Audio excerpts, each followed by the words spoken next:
नमस्कार, मैं हूँ निधीश त्यागी और आप हैं हरकारा डीप डाइव पर और हमारे साथ हैं श्रवण गर्ग साहब, जो वरिष्ठ पत्रकार हैं और हमारे मेरे पुराने बॉस भी रहे हैं।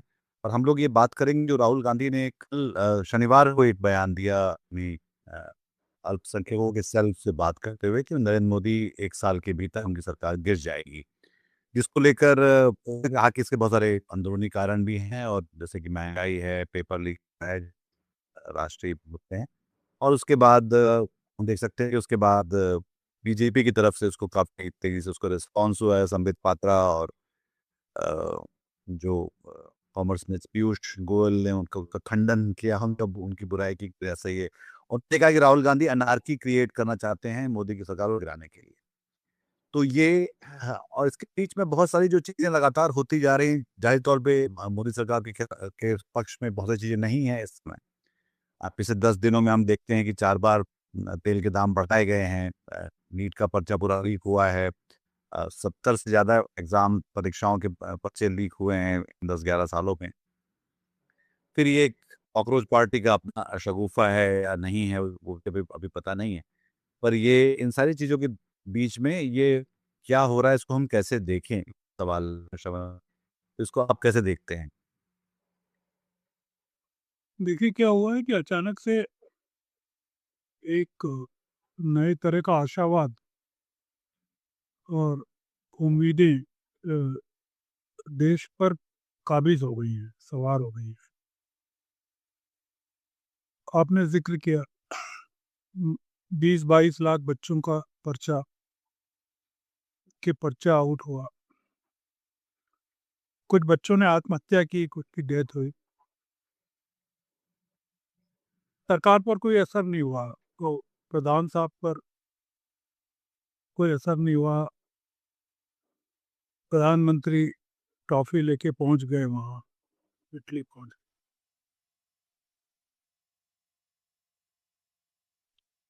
एक बेचैनी जो छात्रों में है, उस नाराजगी, उसके कारण आशावाद। फिर ये सुप्रीम कोर्ट के जज साहब की टिप्पणी, कॉकरोच। अब तो सीबीआई जांच के लिए पिटीशन लग गई है सुप्रीम कोर्ट में कि ये कॉकरोच पार्टी के सीबीआई जांच की जाए, उनके इरादे कौन हैं, लोग कौन हैं। और उन्हीं के पास गई है जिन्होंने कॉकरोच को जन्म दिया था। आर्थिक स्थिति बुरी तरह खराब है। पेट्रोल के दाम आज फिर बढ़ गए, 4-5 बार बढ़ चुके हैं। अभी 4-5 बार, 6 बार और बढ़ेंगे, क्योंकि अब तेल जो है वेनेजुएला से मंगाया जाएगा। और वेनेजुएला की जो राष्ट्रपति है, शायद एक्टिंग प्रेसिडेंट है, वो आने वाली है भारत। इन तमाम आर्थिक स्थिति खराब, मतलब भयानक खराब है। इन सबको लेकर ऐसा लग रहा है कि देश में कोई क्रांति होने वाली है। एक आशावाद बन गया है। जैसे ना 1974 में कुछ बना था, या 2011 में बना था, और कुछ परिवर्तन होने वाला है, सब कुछ बदलने वाला। कहा जा रहा है युवा जागृत हो गए हैं, बहुत नाराज हैं। वो 1974 में लालू यादव, नीतीश कुमार, सुशील मोदी, रामविलास पासवान, ये तमाम लोग लीड में थे। बहुत सारे लोग बीजेपी में मंत्री हैं अभी, वो उस जमाने के। परिस्थितियां उस समय इतनी खराब नहीं थी जितनी कि प्रचारित की गई थी, जो एक हकीकत है। आज हकीकत में खराब है, वो प्रचारित नहीं की जा रही। और दोनों मर्तबा, दोनों आंदोलनों में जो शिकार हुई थी, शिकार बनी थी, वो कांग्रेस थी। एक बार अ, इंदिरा गांधी हुई थी, दूसरी बार मनमोहन सिंह हुए थे। इंदिरा गांधी तो वापस आ गई थी सत्ता में, दो 1980 में। अब कोई नहीं है जो कांग्रेस के पास जो वापस ही। राजीव गांधी बीच में, इंदिरा गांधी, फिर राजीव गांधी भी पता तो हाँ, रंजन पर मोर्चा इसको और जो वापस लाए वो तो इंदिरा गांधी थी, सत्ता में वापस लाई थी, जो 1980 के इलेक्शन में वो लाई थी। और राजीव गांधी इसलिए आए थे कि उनकी हत्या हो गई थी, इंदिरा गांधी की। तो अ, असल में एक्सीडेंटल प्राइम मिनिस्टर तो राजीव गांधी थे, मनमोहन सिंह नहीं थे। राहुल गांधी ने अल्पसंख्यक सलाहकार समिति की बैठक में आपने जिक्र किया, आर्थिक असंतोष का हवाला देते हुए दो बातें कही। ये एक ही बात कही, उसमें दो बातें हैं।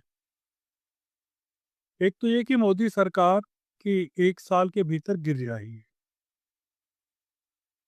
दूसरा ये कि सरकार अर्थव्यवस्था को संभालने में सक्षम साबित नहीं होगी, जिससे ऐसी परिस्थितियां उत्पन्न होंगी जो मोदी को सत्ता से बेदखल करने के लिए विवश करेंगी। आपने कहा पीछे पड़ गए पीयूष गोयल और संबित पात्रा, किरण रिजिजू की ये अराजकता फैला रहे हैं, अस्थिरता पैदा कर रहे हैं।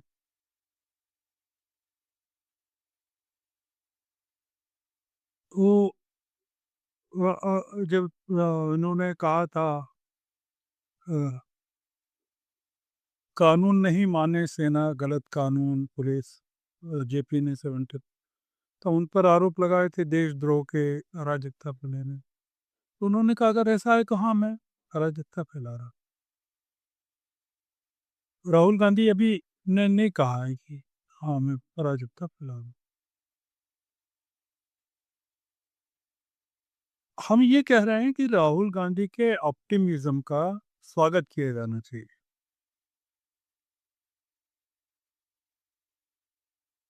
देश का एक बहुत बड़ा वर्ग अ,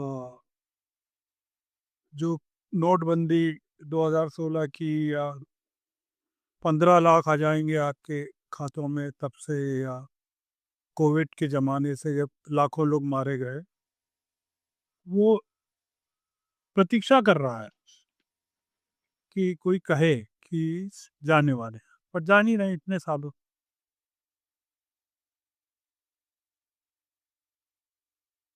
राहुल गांधी के साथ के आशावाद के साथ जो कुछ और फैक्टर जुड़ गए जो आपने गिनाए हैं,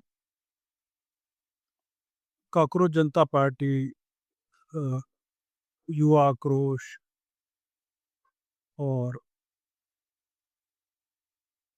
नीट की परीक्षा, इतने लोग,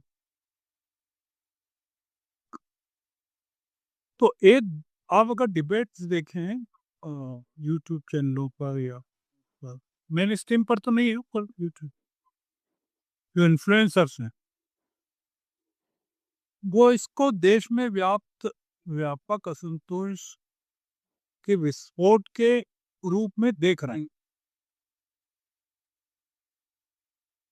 अभी मैं पढ़ रहा था एक खबर कि बीजेपी में भी इसको लेकर चिंता है। पीएम के साथ बैठक हुई, उसमें अलाइज ने शायद ये कहा कि युवाओं के इशू को एड्रेस किया जाना चाहिए। अब एड्रेस कैसे करेंगे? अगर पिटिशन लग रही है कि वो उनकी जांच हो, देशद्रोही हैं, सोरोस के पैसे हैं, हाँ, इस डिस्टेबलाइज कर रहे हैं, तो फिर जांच क्या करेंगे? जांच तो हो गई, जांच के बगैर ही जांच हो गई कि भाई आपने कह दिया कि ये तो देशद्रोही है।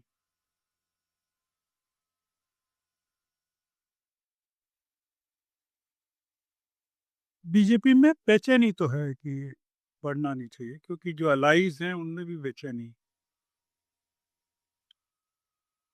जो व्यक्त हो रहा है, वो कई चीजों को एक्सप्रेस कर रहा है। जैसे बीजेपी के जो संगठन है, युवा संगठन, भारत भारतीय जनता पार्टी युवा मोर्चा, अखिल भारतीय विद्यार्थी परिषद, ये सब बोगस साबित हो रहे हैं। कॉकरोच जनता पार्टी के सामने कहाँ है? ये कोई जवाब ही नहीं दे रहे। ये कॉकरोच बने हुए हैं, मतलब टेबलों के नीचे ये छुप रहे हैं। आरएसएस की शाखाओं के युवाओं पर का क्या प्रभाव है। तो इसका मतलब है कि आरएसएस में युवा ही नहीं, सब बुजुर्ग लोग हैं जो चड्डी पहन के लठ लेके युवा दिख रहे हैं।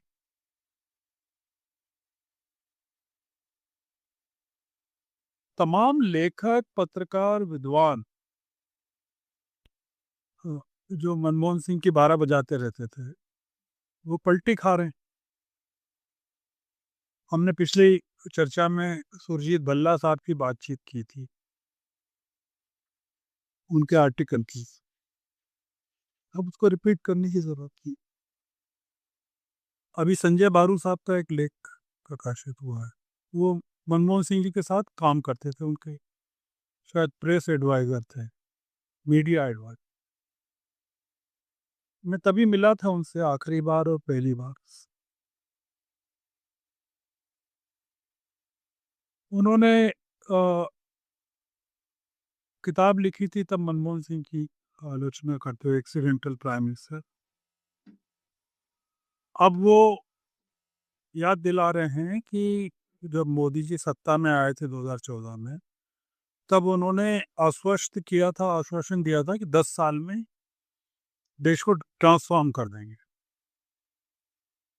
वो ट्रांसफॉर्म तो किया नहीं, वो ट्रांसफार्मर के साथ अटैच कर दिया देश को,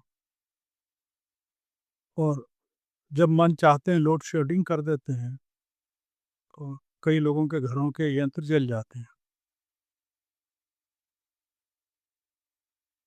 बारू साहब ने पीएम को फोकस करते हुए कहा है कि वो जो ट्रांसफॉर्म करना चाहते थे, भारत को एक हिंदू मेजोरिटी कंट्री बनाने पर केंद्रित हो गए हैं। वो ये भी कह रहे हैं सफल भी हो गए हैं वो काफी हद तक, साउथ को छोड़कर, ऐसा उन्होंने कहा। तो धीरे धीरे कई लोग पाला बदलेंगे। मैं शेखर गुप्ता का ये कांग्रेस जनता पार्टी पर उनका जो एक चैनल है वो भी सुन रहा था। तो उन्होंने कांग्रेस जनता पार्टी की आलोचना नहीं की जैसी वो करते हैं सरकारी पक्ष लेके आमतौर से। तो वो उन्होंने कुछ फैक्चुअल इंफॉर्मेशन रखी, अपनी तरफ से कुछ नहीं कहा। अभी डर रहे हैं कि कुछ उल्टा सीधा बोल देंगे तो कॉकरोच उनके फार्म हाउस पे पहुंच जाए।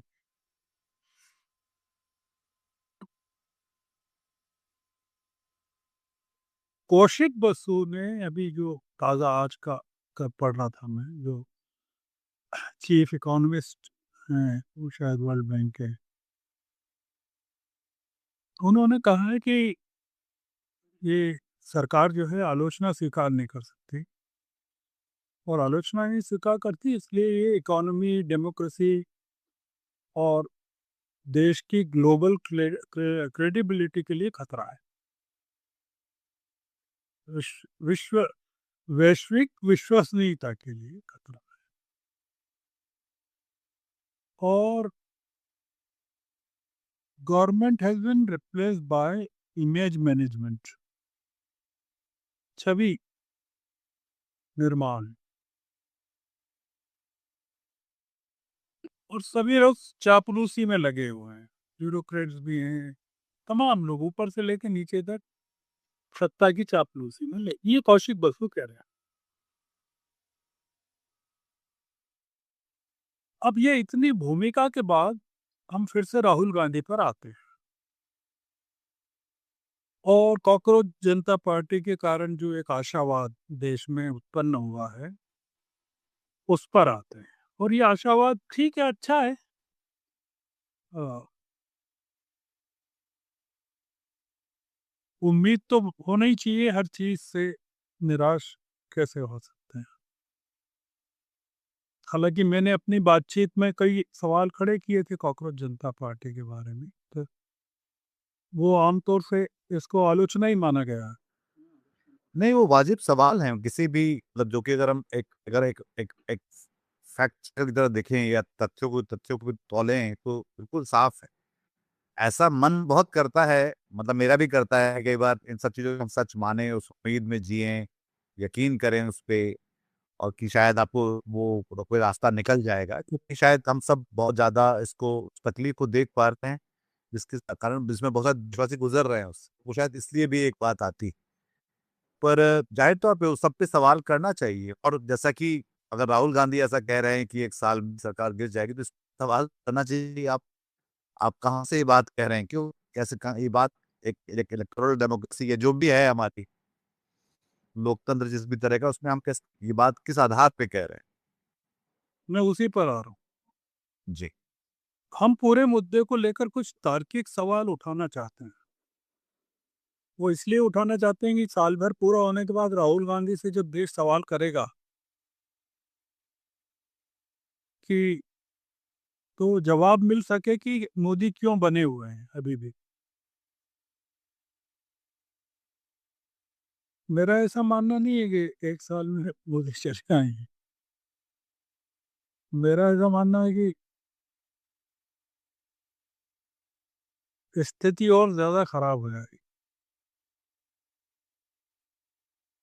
आर्थिक स्थिति भी ज़्यादा खराब हो जाएगी और हम पाएँगे कि जो पावर है, स्ट्रक्चर है, सत्ता है, वो और ज़्यादा रिप्रेसिव हो गई है।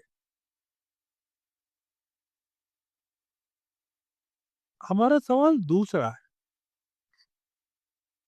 हम राहुल गांधी के आशावाद को अ, शक नहीं करना चाहते, उम्मीदों से देखना चाहते हैं। हमारा सवाल अलग, वो ये कि वो तमाम लोग जो इलेक्टोरल डेमोक्रेसी में यकीन करते हैं। इलेक्टोरल डेमोक्रेसी का मतलब है कि जो चुनाव के ज़रिए सत्ता बदलने के अ, सिद्धांत पर, संवैधानिक व्यवस्था पर यकीन करते हैं। अब वो क्या यकीन करेंगे कि 1 साल बाद कोई चुनाव तो है नहीं और न मोदी जी अगर हालाँकि मैंने पिछली बार कहा था कि अगर स्नैप पोल हो जाए अभी तो क्या होगा? आपसे कहा या और किसी चर्चा में कहा हो। आपने कहा तो था इस बारे में। अगला चुनाव तो 2029 में है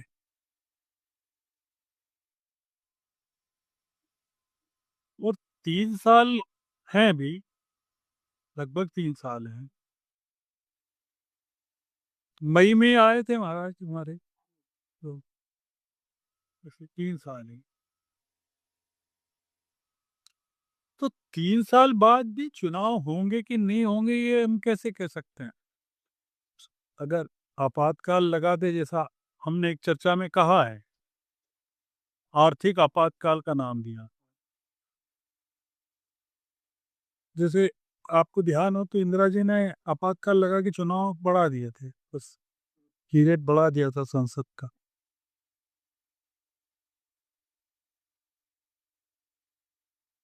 तो हम क्या करेंगे?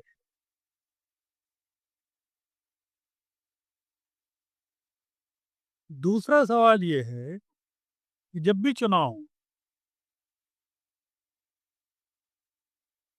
हमने देखा बंगाल के चुनाव इन्होंने कैसे जीते,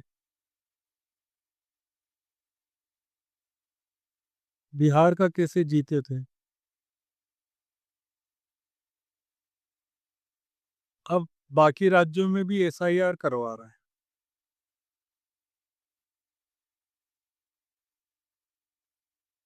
हम ये जानना चाहते हैं राहुल गांधी से कि इलेक्टोरल डेमोक्रेसी के जरिए अगर सत्ता बदलना हो, मतलब मैं उस अ, आशंका पर नहीं आ रहा हूँ कि लंका टाइप कुछ हो, बांग्लादेश टाइप कुछ हो, नेपाल टाइप कुछ हो, वो एक अलग चीज। राहुल गांधी के दिमाग में या किसी के दिमाग में ये हो कि तो बात अलग है। वो भी नहीं होगी राहुल गांधी को घुमाए। वो भी जिस संस्कार से आए हैं वो।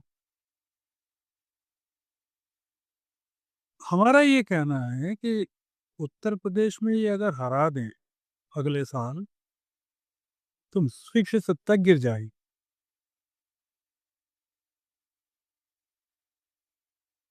राहुल गांधी जो कह रहे हैं वो सही हो सकता है। तो क्या यूपी में और पंजाब में हरा दें, अगले एक साल में गिर जाएगी सरकार, वो कह रहे। तो एक साल में गिरने के कई रास्ते हैं।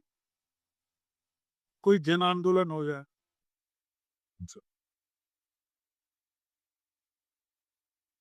या चुनावों के जरिए जनता डेमोन्स्ट्रेट करे। बीजेपी के राज्यों में 2028 में चुनाव होंगे, जिसमें अभी जो बीजेपी के राज्य, जब मैं कहता हूँ तो जैसे एनडीए की हुकूमत जहाँ है, जी। मध्य प्रदेश, छत्तीसगढ़, राजस्थान, गुजरात, यहाँ यहाँ 2028 में ये बेसिकली कांग्रेस के राज्य हैं। जी। गुजरात, मध्य प्रदेश, छत्तीसगढ़ बेसिकली कांग्रेस के राज्य,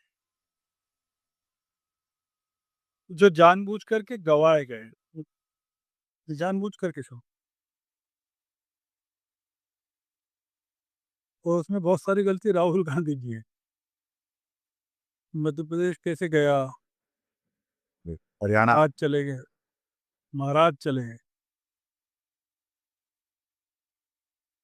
लोकसभा क्यों आ रहे, कमलनाथ जाने वाले थे बीजेपी में।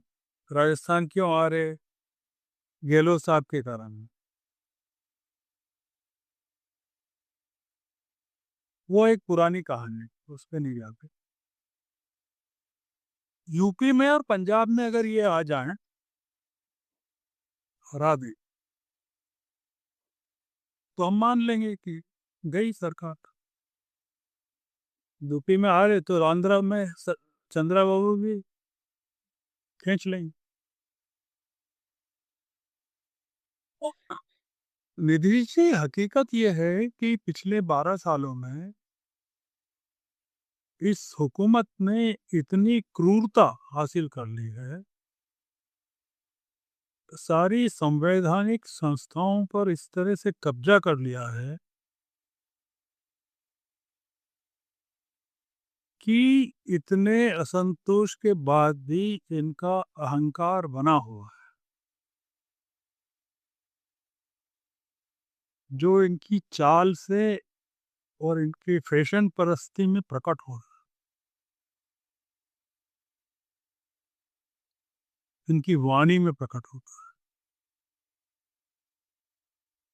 देश इतने संकट में हो तब कोई प्रधानमंत्री इस तरह टॉफियां लेके इटली नहीं जा सकता। जाए तो भी उसका सार्वजनिक प्रदर्शन नहीं करता। या मणिपुर के का जो वो है स्टॉल, उसको, या मणिपुर जल रहा हो तो उनके घाव पर नमक नहीं छिड़क सकता।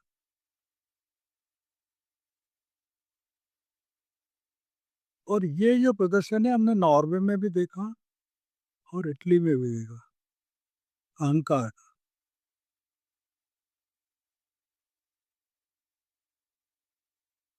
राहुल गांधी की उम्मीदों के कई केंद्र हो सकते हैं कि कॉकरोच जनता पार्टी भी हो सकता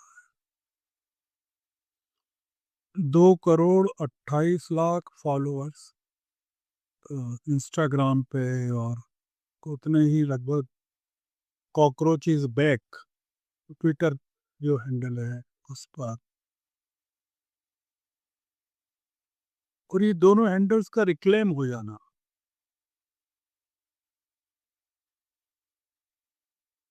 मैं थोड़े से जो मेरे मन में जेन्युइन सवाल है वो खड़े करना चाहता हूँ। मैंने देश की स्थिति बताई।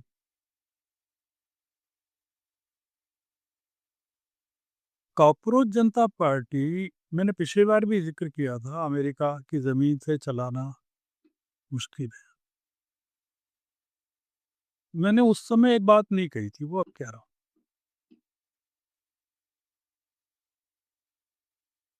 कि क्या कॉकरोच जनता पार्टी एक ऐसा हैंडल मिल गया है यूएस एडमिनिस्ट्रेशन को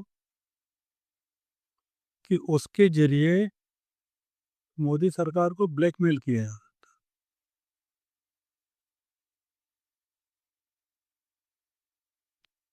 You submit to our demands, keep submitting, or else you see that lot of movements are there from the foreign soil. Marco Rubio के साथ जिस तरह के समझौते हुए, हमने सारे आर्थिक हितों को अमेरिका के हवाले क्यों किया होगा?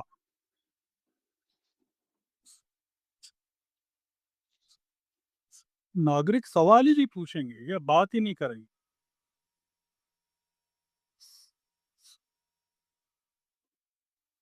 अभिजीत दीपके अगर अमेरिका में बने रहते हैं तो मैं इसको एक अमेरिकी कॉन्स्पिरेसी का अंग मानूंगा।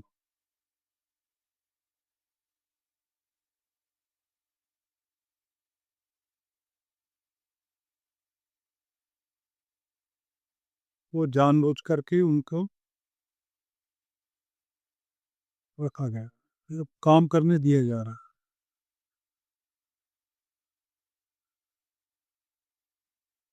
क्या अमेरिकी प्रशासन इस आंदोलन को चलने देगा?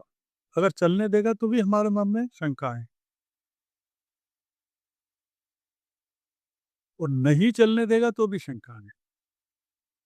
नहीं चलने देगा मतलब ये एंटी डेमोक्रेटिक, चाहते ही नहीं अमेरिका। तो चलने दे, नहीं चलने देगा का मतलब है कि वो मोदी जी ने या सरकार ने सेट कर लिया है कि हम आपका सारा कहना मानेंगे, हो आप इनको हमारे हवाले कर दें।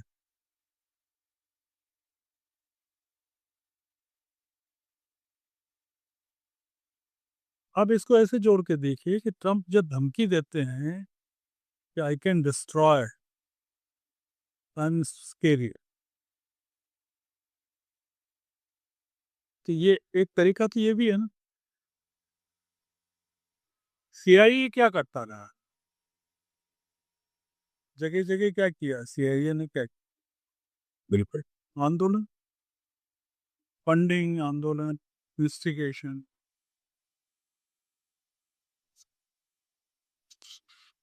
मार्को रूबियो ने ट्रंप की तरफ से मोदी जी को अमेरिका आने का निमंत्रण दिया। मोदी जी आएंगे क्या? हिम्मत नहीं है मोदी।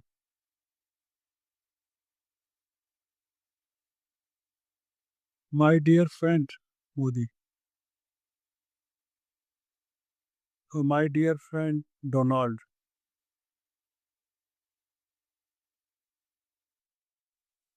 500 अरब डॉलर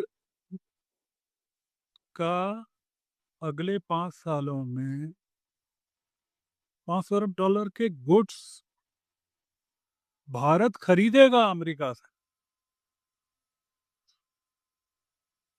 500 अरब डॉलर कितने होते हैं आपके दर्शकों को बताइए। तो उसमें 100 का गुणा कर दीजिए, 50,000 अरब रुपए। हम्म, 1 अरब में कितना होता है? फिर 50 अरब से गुणा कर।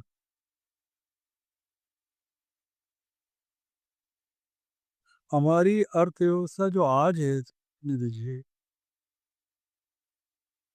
मैं चीन की बात नहीं कर रहा हूँ। चीन जो 12 बजा रहा है, आपको सब रॉ मटेरियल बंद, आपकी फैक्ट्रियों पे ताले, सिर्फ वो रेयर अर्थ ही नहीं, रेयर अर्थ मटेरियल और रेयर अर्थ मैग्नेट ही नहीं, बाकी चीजें। आप सोचिए कि जो आप खरीदेंगे, तेल खरीदेंगे अमेरिका से, अमेरिका में बहुत तेल है, और अमेरिका से तेल खरीदेंगे या वेनेजुएला से खरीदेंगे तो कितनी दूर से लाएंगे। बिल्कुल, आप ईरान से और रूस से नहीं खरीद रहे।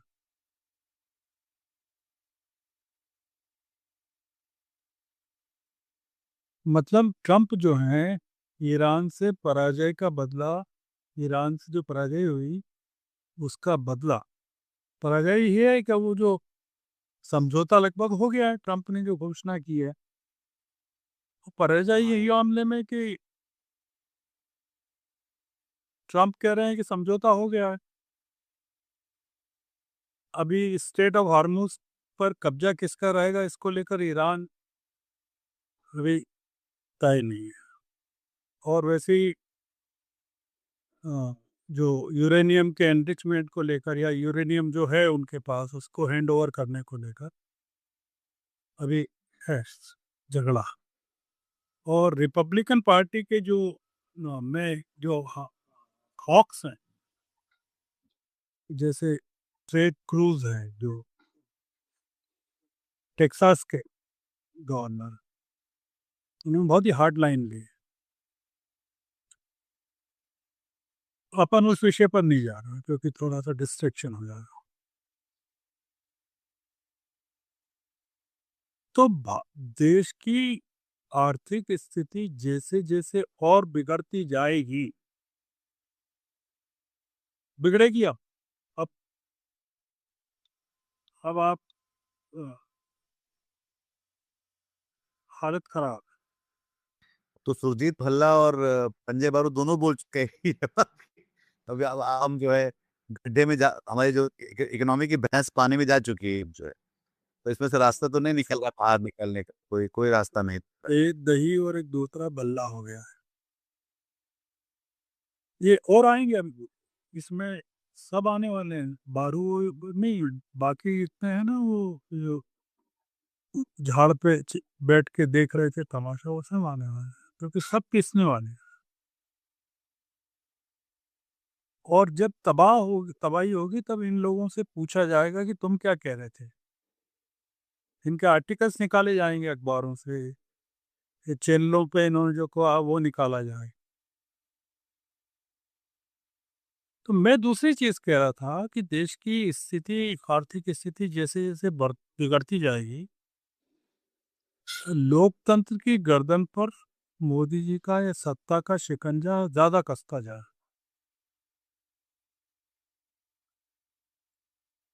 जन आंदोलनों को और ज्यादा सख्ती से कुचला जाए।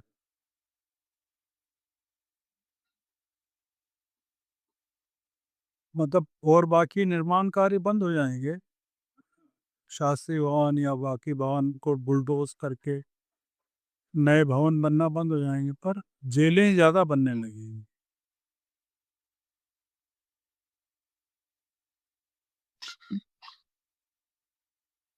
भ्रष्टाचार के खिलाफ नेपाल में आंदोलन, आर्थिक तबाही के खिलाफ श्रीलंका में मंत्रियों के भ्रष्टाचार वगैरह भी शामिल था ना नेपाल के उसमें।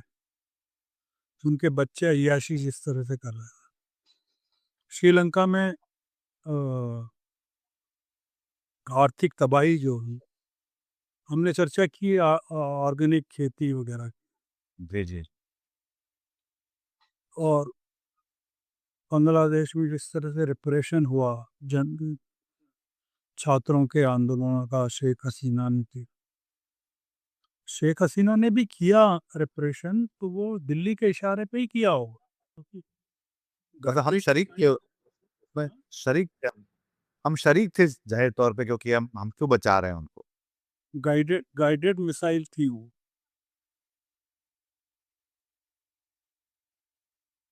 तो सरकार बहुत सचेत है। हम देखें कि लद्दाख में जो असंतोष फूटा था, वो जैन जी का असंतोष था। हम अ, श्रीलंका की बात करते हैं, नेपाल की करते हैं, बांग्लादेश, लद्दाख के नहीं करता कि क्या किया वांगचुक के साथ। और अब वांगचुक चर्चाओं में भी भाग ले रहे हैं जी। सरकार के साथ। हम कंक्लूड करते हैं निवेश जी कि चीन को कमजोर करने के लिए चीन की यात्रा असफल रही ट्रंप की।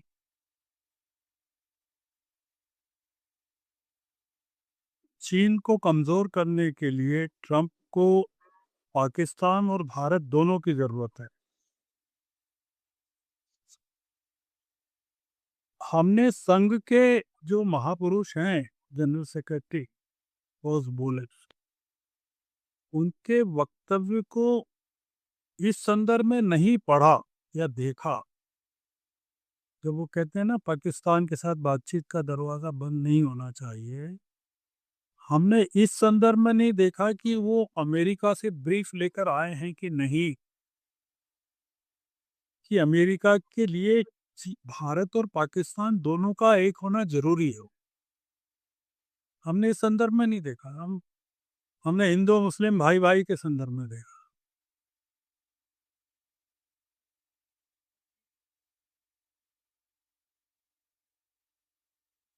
हमने अदानी के खिलाफ मुकदमे वापस क्यों लिए, उसको इस संदर्भ में देखा कि इतने अरब डॉलर का वो इन्वेस्टमेंट करेंगे वहां और 15,000 रोजगार वहां पैदा करेंगे, तो भारत में क्यों नहीं कर रहे? नहीं, it's small thing. 500 billion dollars के टर्नओवर के मुकाबले 10 अरब डॉलर तो कुछ नहीं है।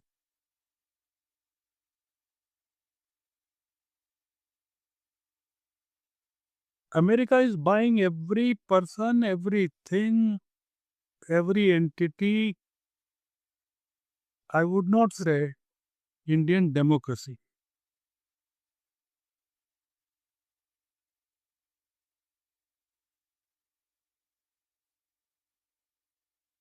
और ये जो है हम अमेरिका के कब्जे में, शिकंजे में जो जा रहे हैं या चले गए हैं,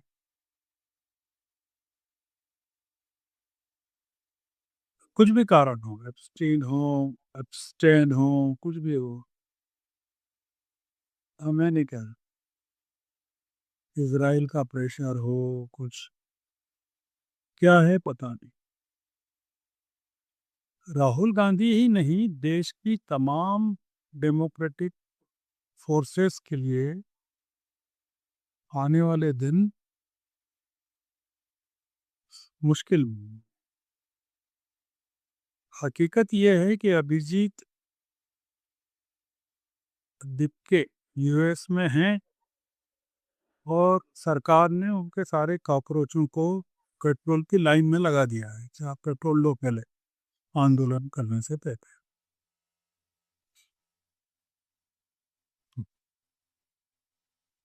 तो इसलिए मेरा आशावाद खत्म नहीं हो रहा है, नहीं होगा, होना भी नहीं चाहिए। हम चूंकि इस सरकार को जानते हैं,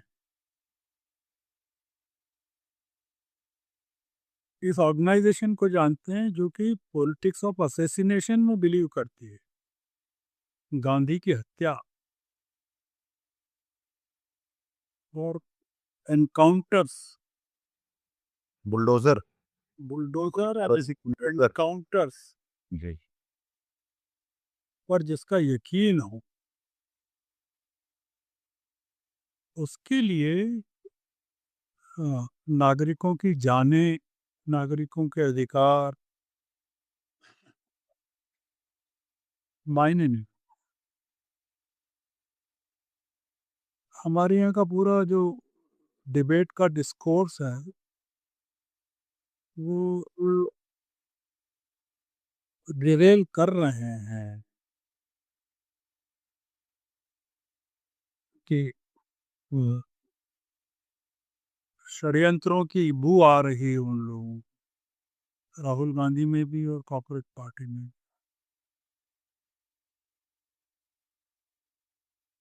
तो ये कुछ फैक्ट्स है, मैंने सोचा आपके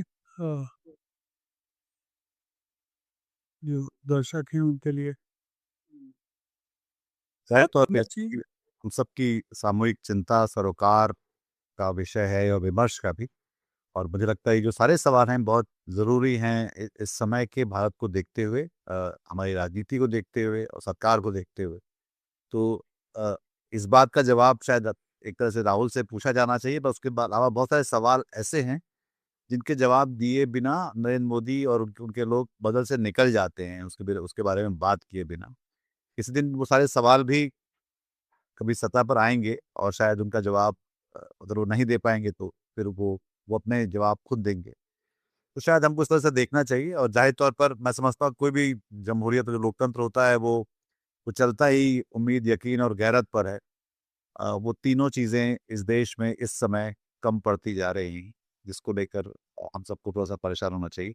शमन जी बहुत-बहुत शुक्रिया आपका और दर्शकों आपका भी इस कार्यक्रम में शामिल होने के लिए। अपना ख़्याल रखिए और अगर ये बातचीत पसंद आई तो अपने हम ख़्यालों को साझा करिए। नमस्कार। आज की ताजा खबर, आज की ताजा खबर, आज की ताजा खबर। आओ काका जी इधर, आओ मामा जी इधर, सुनो दुनिया की खबर।